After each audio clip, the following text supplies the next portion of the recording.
നമ്മൾ ഇന്നുള്ളത് രാജസ്ഥാനിലെ ഒരു ചായക്കടയിലാണ് കേട്ടോ. നമ്മുടെ ഫ്രണ്ട് ഇവിടെ അടിപൊളി ചായയൊക്കെ കിട്ടുമെന്ന് പറഞ്ഞ് കൊണ്ടുവന്നു കേട്ടോ. പക്ഷേ ഇവിടെ അടിപൊളി ചായ മാത്രമല്ല വേറൊരു സംഭവം കൂടി ഉണ്ട് കാണിക്കാൻ. ഞാൻ കാണിച്ചു കേട്ടോ. ഇതാണ് കേട്ടോ ഞാൻ പറഞ്ഞ സംഭവം. എങ്ങനെയുണ്ട് ഇവിടുത്തെ വ്യൂവും കാര്യങ്ങളൊക്കെ അടിപൊളിയല്ലേ. പിന്നെ നമ്മളെ പുറകിൽ കാണുന്നൊക്കെ ഈ കടുക് കൃഷിയാണ് കേട്ടോ. ഇത് ഈ വിന്ററൊക്കെ ആയി കഴിഞ്ഞാൽ നല്ല രസമുണ്ട് ഇവിടെ കാണാൻ. ഇവിടെ ഭൂരിഭാഗം സ്ഥലത്തും ഇതേപോലത്തെ കൃഷിയാണ് കേട്ടോ. പിന്നെ നമ്മൾ ഓർഡർ ചെയ്ത് ചായയൊക്കെ വന്ന് പിന്നെ നമ്മുടെ ആശാന്റെ ജിമ്പലൊക്കെ പരിചയപ്പെടുത്തിയായിരുന്നു കേട്ടോ.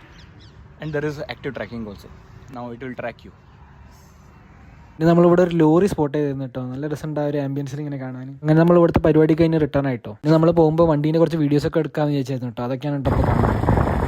പിന്നെ നമ്മൾ പോകണമെങ്കിൽ ഒരു ചെറിയൊരു പോക്കറ്റ് റോഡും കൂടി കണ്ടായിരുന്നു കേട്ടോ. അതിൻ്റെ ഉള്ളിലേക്ക് കയറിയപ്പോഴാണ് ചെറിയൊരു മരുഭൂമിയിലൊരു ഫീലൊക്കെ കിട്ടിയത് നമുക്ക്. പിന്നെ അപ്പുറത്താണെങ്കിൽ കടുക് തോട്ടം നല്ല രസമായിട്ട് ഇങ്ങനെ നിൽക്കുന്നുണ്ട്. അങ്ങനെ നമ്മൾ ഇവിടുന്ന് 2 റൗണ്ടൊക്കെ അടിച്ച് പോകാന്നുള്ള പ്ലാനിൽ നിൽക്കുമ്പോഴാണ് ലോക്കൽ ചേട്ടൻ നമ്മളെടുത്തോട്ട് വന്നായിരുന്നു കേട്ടോ. ഞാൻ ആദ്യം വെച്ച് നമ്മളെ തല്ലാൻ വന്നതാണ്. പക്ഷേ നമ്മളെ കേൽവണ്ടി കണ്ടിട്ട് വന്നതാണ്. ആശാൻ വെച്ച് നമ്മൾ നാട്ടിൽ നിന്ന് വണ്ടി ഓടിച്ച് വന്നതാണ്. പക്ഷേ നമ്മൾ പറഞ്ഞു കൊടുത്ത ആൾക്കാരൊക്കെ തന്നെയാണ്. അങ്ങനെ നമ്മൾ ഷെയ്ക്കാൻ്റെ കൊടുത്ത് ഹാപ്പി ആക്കി. ആശാൻ്റെ വീഡിയോ ഒന്നും എടുക്കാൻ പറ്റിയില്ല. ഇതൊക്കെയാണ് കേട്ടോ ഇന്നത്തെ വിശേഷങ്ങൾ. ഇങ്ങനത്തെ കൊച്ചു കൊച്ചു രാജസ്ഥാൻ വിശേഷങ്ങൾക്കായി നമ്മൾ പേജൊക്കെ ഒന്ന് ഫോളോ ചെയ്ത് വെച്ചേക്കിട്ടോ.